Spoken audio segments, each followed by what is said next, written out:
to make hard choices and reduce a debt that has become our nation's greatest national security threat.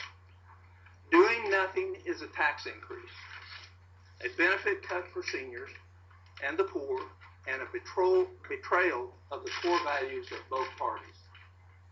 $9 trillion is very reasonable. That sounds idiotic to Washington. But with this $9 trillion, the government will has still grown since 2001, 63%.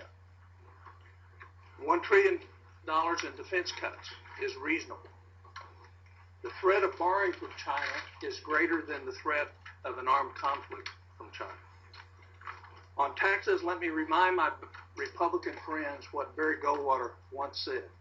Where is the politician who has not promised his constituents a fight to the death for lower taxes, and who has not proceeded then to vote for the very spending programs that make tax cuts an impossibility? There are some the shoe fits, but not many. We need to cut spending inside the code as well as spending outside the code. This plan offers the American people 9 trillion reasons to stop making excuses and start solving the problems in Washington. I have no doubt both parties will criticize portions of this plan, and I welcome that today. But it's not a legitimate criticism until you have a plan of your own, a plan that solves the problems of the future, that secures prosperity for our kids and our grandkids.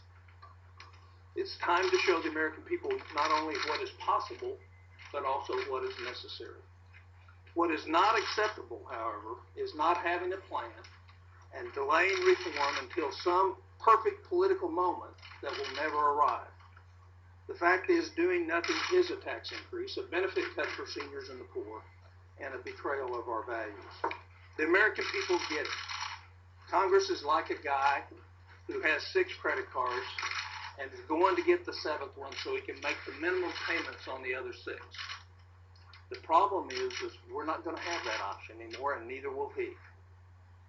The question that all the rating agencies are asking is not just will you raise the debt limit, will you identify and recognize the fundamental reforms that are necessary to put you on a path to where your debt is good. Raising the debt limit won't keep us safe. Fixing our country and our spending will.